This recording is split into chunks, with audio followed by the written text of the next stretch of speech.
Welcome to On the Spot with OPPO, where we connect you with inspiring entrepreneurs and innovators making their mark. We're here in beautiful Barcelona for the OPPO FindX 9 series launch.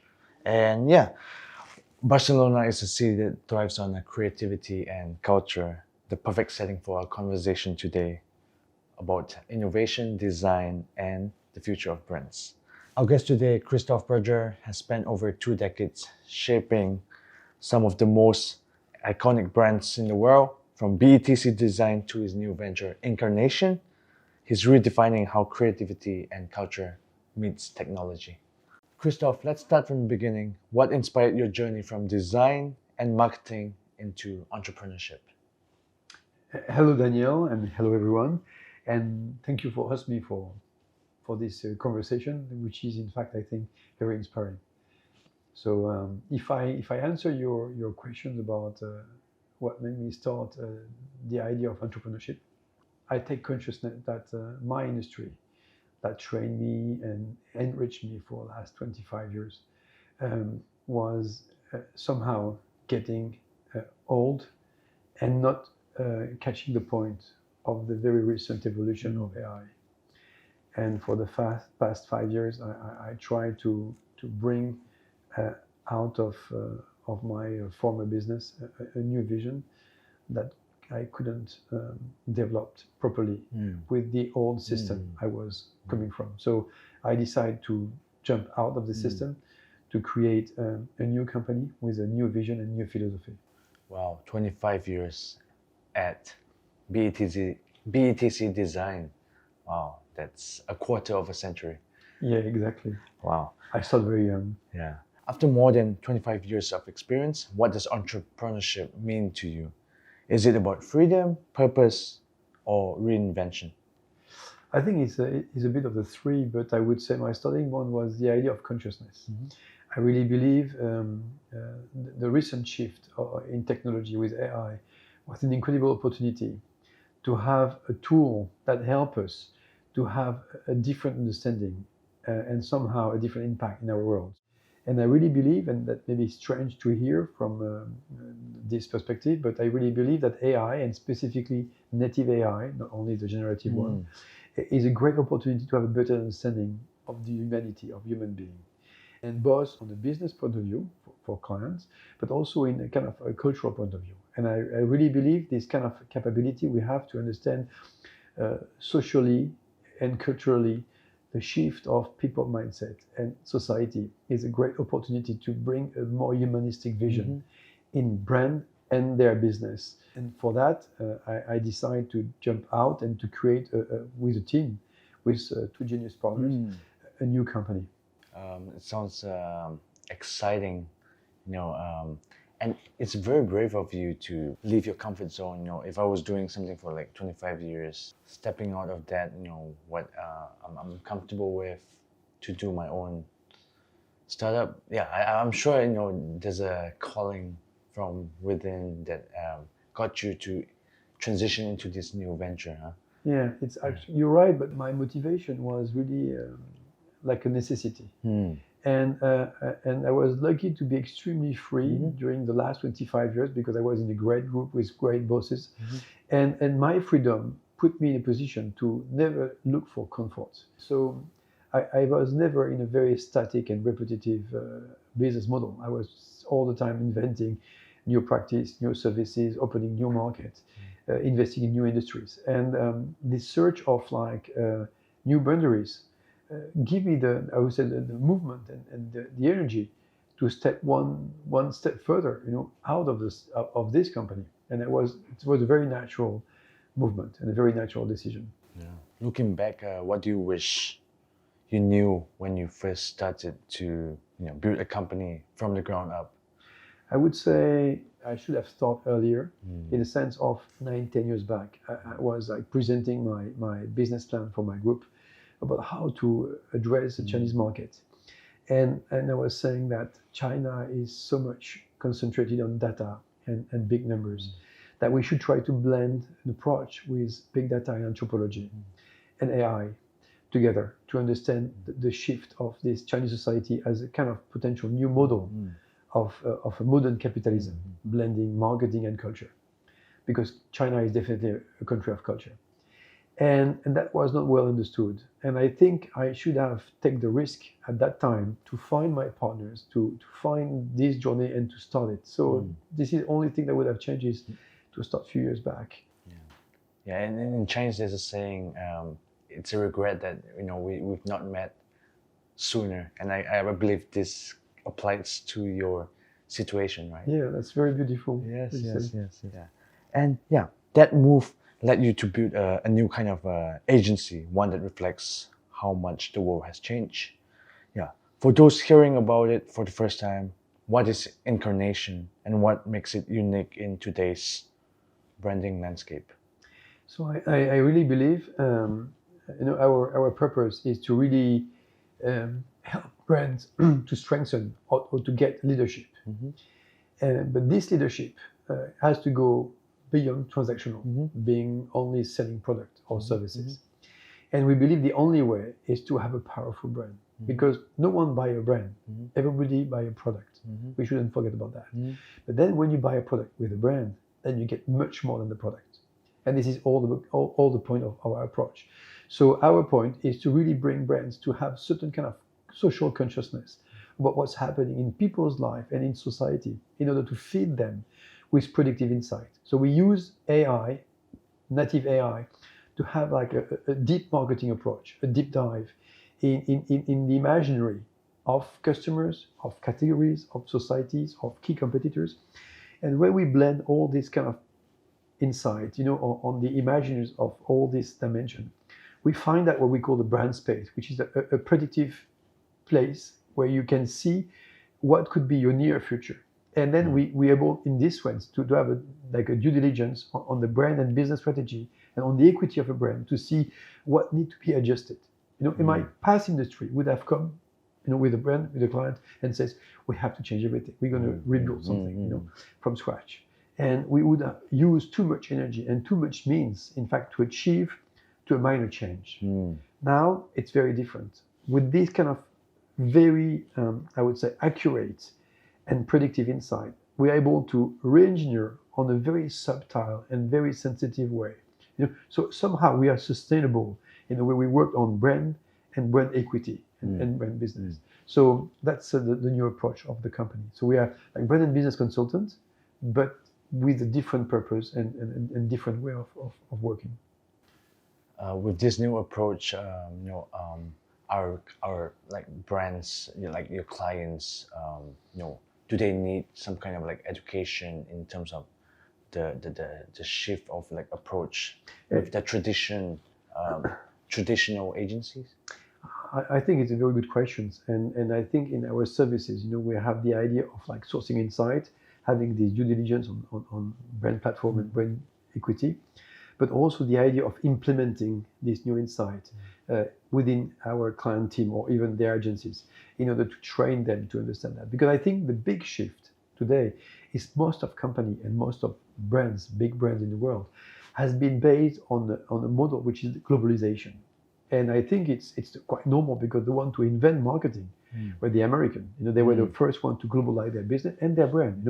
After the Second World War, they invest so much money in the world with the Marshall Plan that they bring not only money, but they bring also their brand and business. Yes. So they were the first one to conceive globalization and somehow marketing. Yes. And marketing was a very great help for a country with not much history to tell a story. Yes. While in Asia, in China, in Europe, we have history. So we were very slow in understanding the purpose of marketing.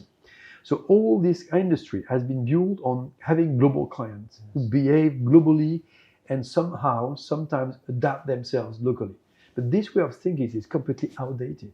Now we have to consider ourselves as super local clients with very local perspective, which is our culture, our people, our skills and knowledge, our suppliers, and to say that this is very respectful because everyone here now, customers, are able to understand and find information of where you come from and what you are. So no need to lie about that. We have to be proud of that. Yes. And then from local, we don't go global, we go multi-local. And AI is enhancing this capability to detail the point of contact with different culture, with different people through different media. So from very local perspective, we go to multi-local and not from global to local. Yes. That's a very strong shift. And this is something that nobody has been trained.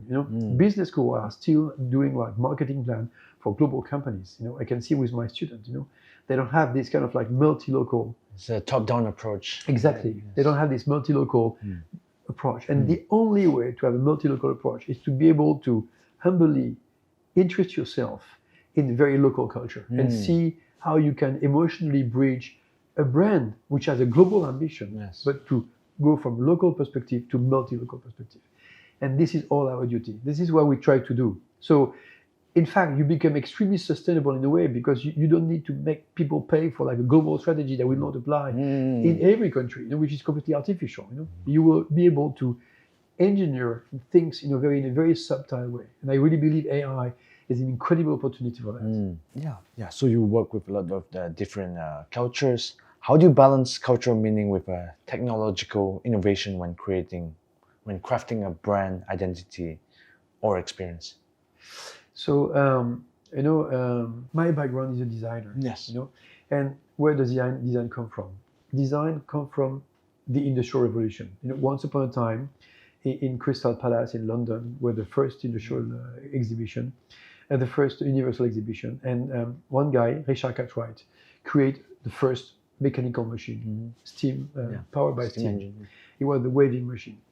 And from this moment, we invent industrial production that bring us to mass production, to mass distribution. And obviously, mass production and mass distribution is like AI somehow. It could have been only about performing the capability to produce fast and cheap. But suddenly, people realize that if we only give the chance to a machine to shape our future will be square, geometrical, easy to be produced.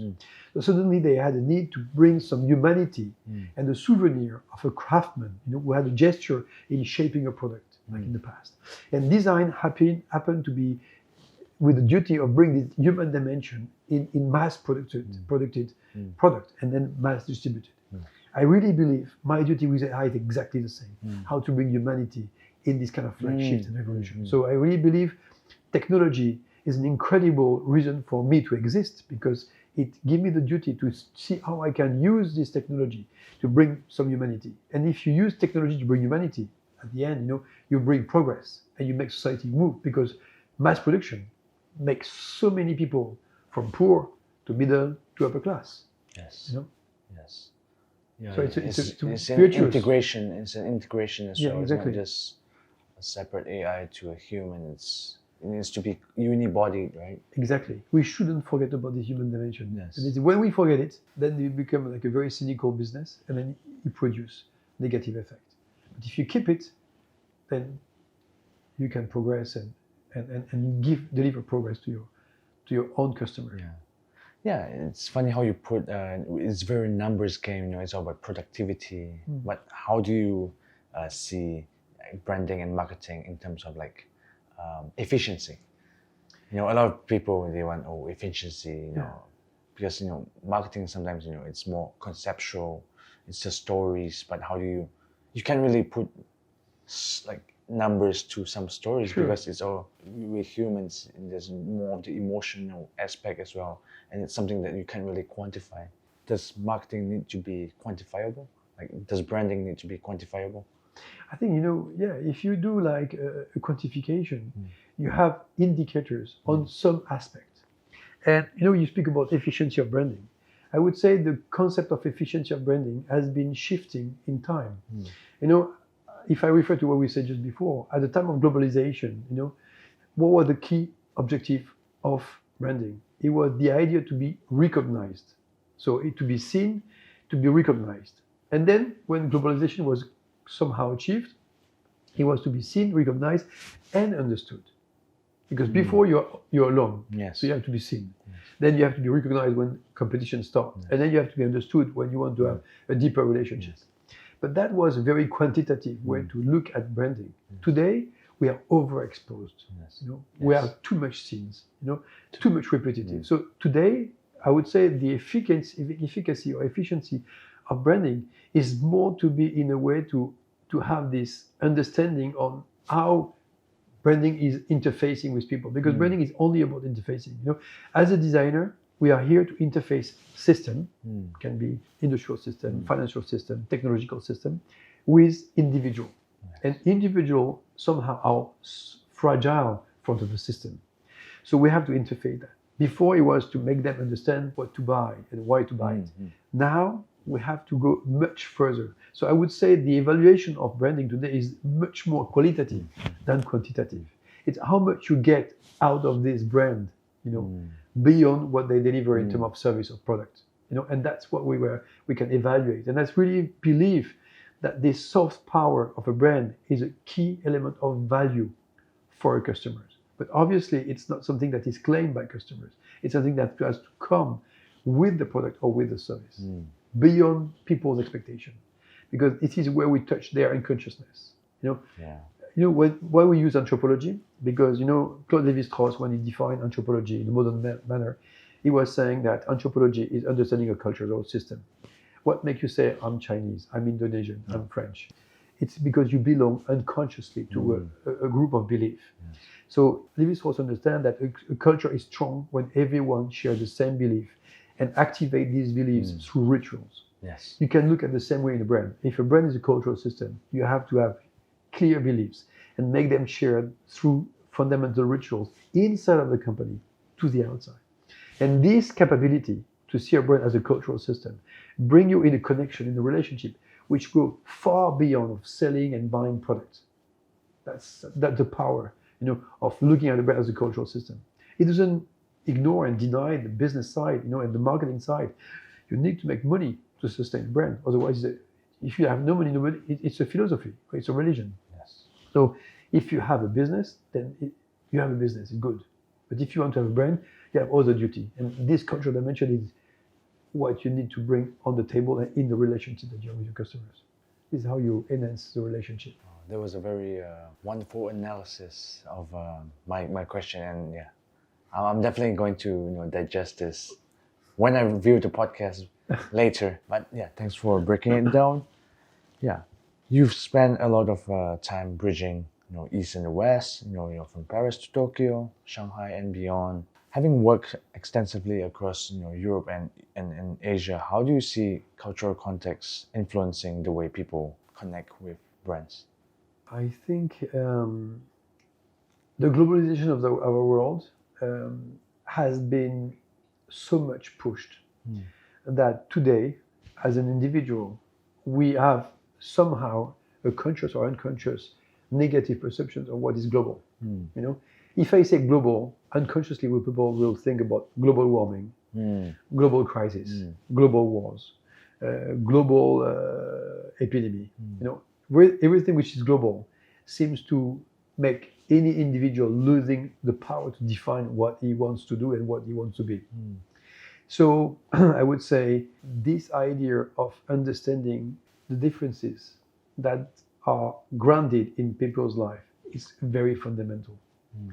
And that was my sake from the beginning. When I start design, I see myself, even not really consciously, as an anthropologue, as someone who has to discover and understand people that I want to serve. It took me time before I go back to Asia. I was a student in Asia very early, and my first job was in Asia. At that time, I was just learning and discovering, and I was very happily a student in China, in Japan, and my first job was in Korea. So Asia, I don't know if it's by chance, but was part of my life at the very early stage. And then when I decided to come back to expand my business, I felt there is things I can learn and make my approach more universal by thinking not on a monolithic way, not as a French person working from the French perspective of the French market. Even at the time working for a luxury brand, it could have been so obvious that France has a so strong footprint in luxury that we could think the French model is universal, but not at all.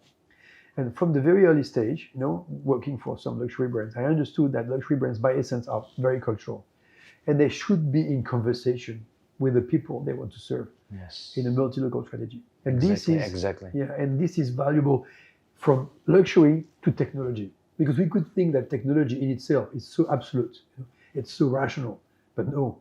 especially when you look at mobile phone. A technology is like a medical care. There is a magical dimension.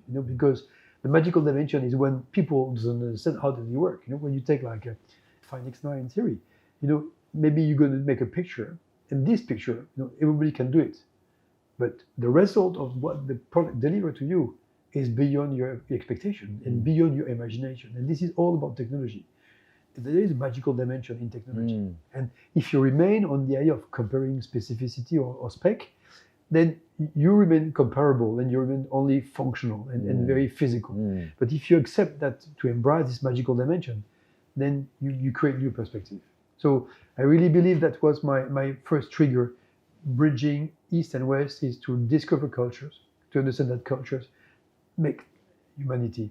Yeah, this brings me to a question that I asked my marketing professor, Professor Kim. She's actually from Korea, and I asked her like, what do you think is the most peak understanding of marketing? And she told me like, marketing is when your brand, when people like your brand because it is your brand, but not for some other definition, not because of the camera or because of like, the price, the affordability, but because it's the brand. That made a lot of sense. Yeah, you're very right. And there is a trick in marketing that marketers love to mention, but they don't really embrace all the value of this, is a famous RTB, reason to believe. Reason to believe, yes. Yeah, the RTB. And most of the time, if you have a conversation with marketing team, they tell you a lot about the reason, explain you how does this reason come from. A lab, an inventor, a doctor, a technology, whatever. But very seldomly, they tell you about the B, the reason to believe what. And if you push the conversation, the very first answer is about like superiority. But no one in his life is choosing something because he's supposed to be superior to the other one. You don't choose your wife or husband because he's superior to the other guy. You don't choose your car, your house because it's superior to the other car. It's somehow because at a certain moment you are emotionally touched and you feel in continuity with this person or even with this brand or object. And this is something that which is very fundamental. And sometimes the RTB, it's too much focusing on R and not enough on the B. And the B is the beginning of the culture of the brand. Yeah. Do you think creativity today is becoming more universal, or do cultural nuances matter more than ever? Definitely, we are in a very multilocal world, and I really believe that the development of technology, which is a combination of hard and soft, the mobility of technology and the mobile phone is the biggest revolution. Because this allows us to have in real time a multilocal interaction, where we are and with other people around the world. So I really believe today we enter like a more detailed interactions with a multilocal approach, And mobile phones are the best tool to enhance our experiences. Yeah, exactly. You can be somewhere and understanding that the product you're buying in the grocery store that you never heard about before, you can understand with some application what is inside, and if it's good for your health or not. You look for a restaurant, but with some specificity, and you're able to, through your networks or through like platform that give you information to find your place, the right place, and even to book it. Suddenly you have access to information through irrational and rational way. So that's really bring us in kind of like potentially in kind of enjoying our journey in very different manner. So I really believe in more detailed way to be even multilocal. It's a complex world we live in. Yes, it's a complex. Yes, in the end, there is one incredible value, and it's also very important for business, is intuition. There is one of the beauty of human intelligence is intuition. And if you describe what is intuition is a way to connect your consciousness, so rational information, with your unconsciousness, which is in fact all your memory and what you've been learning by experiences. And I believe, when you have a flow of information, if you're not afraid of using your intuition, which is in fact this connection between your rationality and your irrational brain, then you're able to make your way in a very sensitive and a very correct way. It's again a matter of consciousness. But I really believe, any technology isn't an answer, but any technology is a danger. I was thinking when I was preparing this interview to say, does AI is dangerous or not, for instance? Obviously, it's dangerous. Is it an opportunity? Obviously, it's an opportunity. And if you take like nuclear power, nuclear power is an incredible opportunity, even to reinvent the use of energy, not to exhaust our planet. But also, it's a nuclear bomb. So everything is ambivalence. At the end, is how much you put your consciousness inside of it that make it a positive or a negative impact. Yes. That's very. It's a bit dramatical example. But it's very profound. But it's very profound. Yeah, I mean, going back to the topic about AI, it's become a very central part of the creative and branding process in some organizations. How do you see it changing the roles of agencies and designers? It's a very good question because it has an incredible impact. I would say the very first reaction of our industry, creative industry, has been to embrace this technology to face economical challenge. The economy of agencies is a very fragile economy, very difficult. And naturally, people start to embrace AI and this shift of technology on the generative part, to create quickly, easily, and fast, and somehow cheaply. Very efficient. Yeah, very efficiently, quantitative efficiency content. And in fact, it was so massive that even today, more than 60 or 70% of what is on air is artificially produced. Is it bad? Is it good? I have no judgment on that. In the end, the results show that we are losing sense and value in what we say and what we show. So somehow you could say the shift and the movement is not really positive. But we are learning. And I think we shouldn't judge people trying because they are trying. And from trying, they will improve. But I would say today, generative AI doesn't produce very interesting things, very much interesting things. It helps people to make money differently. And that's why my very first motivation was not to look at AI on the generative side, because I think there is a lot of things to move forward. And even the last version of Sora has been already a shift from like 6 years or a year back when I started my company. And it will be going further and further. I really believe the native part of technology is maybe the most important. And I think for our industry, what I really believe, and there is not much people working on that, even also in consulting, is to use AI not to generate end results as a solution and somehow a quick solution to make report or campaign, but to use AI to have a different understanding of the interaction of our multi-factors world. Now we are in a very, very complex world because this multilocality we mentioned before is a source of complexity, because obviously before you had like some main culture, capitalist and communist, Western, Eastern. You had a very simple and geometrical way to organize the world. Today we get a kind of very large fragmentation. And the move of people create people who are very hybrid in religion, in race, in culture. And this hybridity is richness if you embrace it. So today we are in a very complex world, and being obsessed by having a quick win, I think, is the worst way to use AI. So we should use AI to have a deeper understanding of also what is real. Real people with their real practice, their real saying, and more than that, their real thoughts, imaginaries. So I think our industry is jumping on only one side of AI in a surviving mode, but I think that will destroy more value than it builds in the end. And that's why I wanted to go out of the system, to reinvent myself and have a different impact.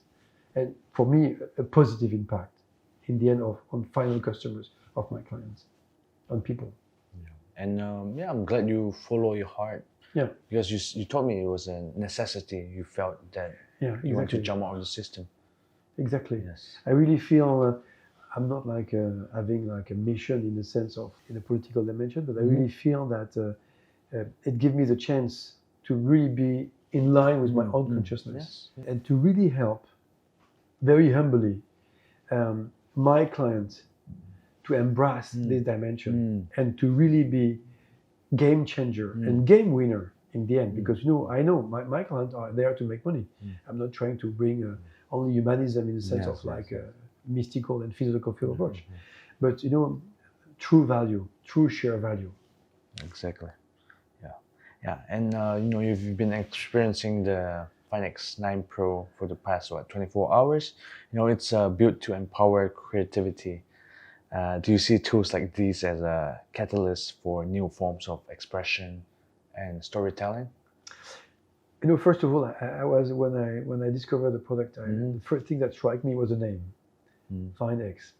And already I feel the name is an incredible engagement, of action and a positive action. Because if you find things, it's because you're looking for them. So FindX is a way to say the journey is also important, not only the result. So I really feel this dimension is extremely valuable. We think sometimes, Chinese technology or Chinese company to be very much on the end result, But, there is incredible culture and an incredible sense of time in China. And I find this idea of engaging people to look for something. It's a way to have a different time span in how you use your phone. So already I felt this is enhancing my vision of the world. It's not pushing me further. It just brings me in the idea of discovering. So Discovery. That's what, and I think I love that. And then X, it's the idea of multiplication. So for me, FindX already, the name was inspiring for me. But then after I experienced the device, I was extremely surprised by the fluidity. I never had used Android myself, and I never used OPPO phone before. And I felt an incredible continuity with what I knew from the other device and other brand. And this fluidity was extremely surprising for me.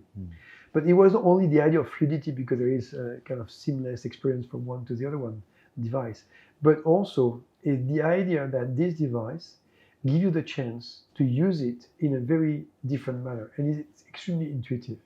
You feel there is kind of like potential possibility in enhancing the experience according to your expectation or according to your own expertise. And this is extremely intuitive.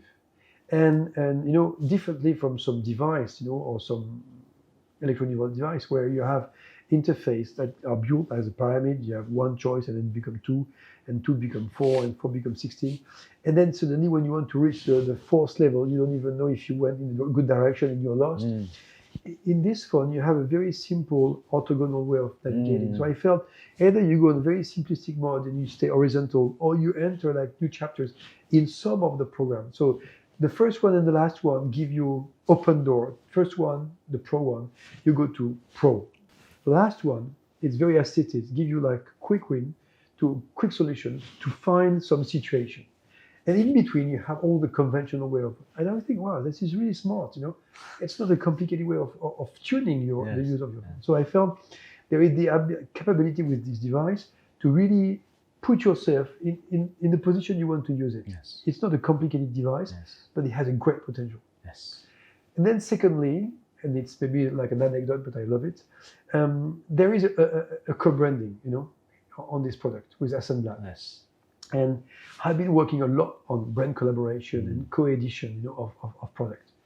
And most of time, brands are very much keen on trying to understand if this co-branded artist or other brand will bring visibility. And the idea of emergence is a key factor. And sometimes this is the only one. And if you have only one, you destroy the rest. And what the rest is about congruence. The capability of having a partnership that means something for the end user. It's not only like name dropping to be visible, but you enhance the experience.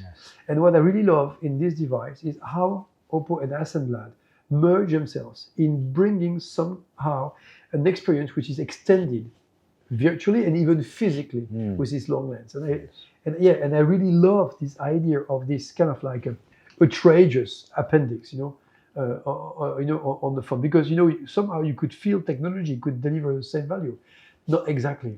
And then the duty of Assemblad to do like professional camera, give them certain constraints in how they built their device, and OPPO has different obligation, which is like mobility, agility, and simplicity. But this is not the case of Assemblad. But the combination of the two creates like an hybrid object that really stands for what it means. The combination of two talent, of two technology. And then this is enhancing the experience. But you can use it or not. It's up to you. And I really love this idea of assuming the fact that if you want something, you need to have the proper technology and the proper tool for that. So I love the idea of that this experience is first very fluid, very adaptive to your level, but also expandable. Yes. And the expansion is virtual and physical, and I love that. Yeah. And do you have like a favorite picture from yesterday's photo walk, our camera immersion experience? Yes, the first one Ooh, is this one. It's the moon. the moonshot. You like it so much that now it's your wallpaper. Exactly, it became my wallpaper. If I show it to you, it's this one. I love the deepness of the black, first of all. It's so difficult to have a black color on a picture. Nearly impossible with any kind of other device. And this black is extremely graphic and it's beautiful. And I think what is very interesting is how much detail the moon is and how much you can see the invisible part of the moon, how much you can guess it by the subtlety of the gradation of white to gray. So this is one of the pictures that really amazed me in terms of how technically this phone is able to do something. And then the second picture, it's because it's an artist that I really deeply love. It's James Turrell piece of art. James Turrell is someone playing with colors and with light. And all the point of James Turrell piece of art is the subtlety and the gradation of light and the way they merge or contrast together.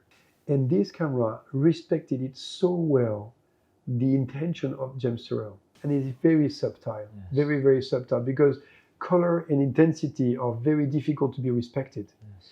And that could be looking different, if the camera was interpreting the colors. Exactly. And for like an artist, that would be like a betrayal. And I was very moved, that this camera could capture the complexity of these colors, of this intensity, even interacting with each other. So that was my favorite pictures, my two favorite pictures for different reasons. But Ignacio also showed me a similar picture. That's something that's also very, I could also give so many other pictures, as an example. When I use a zoom, and I was amazed by the capacity of the phone to be able to capture the details of like an expression. It elevates the whole camera experience, right? Exactly. I will show you this one because I'm French. This lady is so much touching me, and she's like 20 meters over our head. Who can see her sharing of intimacy this way without this camera? No one. And it's beautiful. So detailed. Yeah, so detailed. Yeah. Christophe, I know we met through an OPPO colleague. Yeah. But you've never used an OPPO device previously, right? No. If not for the OPPO FindX Club, when do you think you would use an OPPO product? I think maybe never. Okay. Because I really believe, you don't use product or you don't buy product by chance. Mm-hmm. Okay, I am working in branding, in marketing, but I really believe, we are extremely free people. And what counts most is encounter. What shaped my life was my encounter. My first encounter was my parents. They were so open-minded. My second encounter was my first boss. He was like an expert in human science, not anthropology exactly, but human science. And he taught me human science. And that began part of my journey. And one of my very first key clients, was a Korean client, misunderstanding my capability to understand Asian culture and giving me a brief that showed how much cultural understanding is a key factor of success. And thanks to this collaboration, it opened my mind differently on the world and through Asia. So in the end, I think you don't do things by chance, and you need to be ready for that. And I never had a chance. I never had occasion. And maybe this is not very important because I had the one today, and the one I had today was fruitful. That's beautiful. Yeah, and I'm glad that we got this opportunity to meet, through Muzi. Yeah. Yeah, and I hope you will continue to enjoy the experience with the OPPO FindX 9 Pro and the teleconverter kit. And I don't say that for contextual reason. I was really moved by what I could do and what I did with this device. And I think this is a very good example of getting in details, from immaterial to physical. Yeah, definitely. That's it for this episode of On the Spot with OPPO. Thank you so much for your insights and stories. They really touched me as well. And I'm really honored to have you share these, experiences, this profound understanding of what you analyzed. And I really hope Incarnation will, succeed, because it really just ties in, what's AI, what's human. It is an embodiment. It's not just standalone. Exactly. Two separate establishments. Exactly. And thank you for your inspiring questions, because answer doesn't come from nowhere. So thank you for this conversation, which was in fact extremely inspiring and stimulating. And in the end, thank you for this encounter. Thank you, Christophe. Thank you, Daniel. Thank you. Thank you. Bye-bye.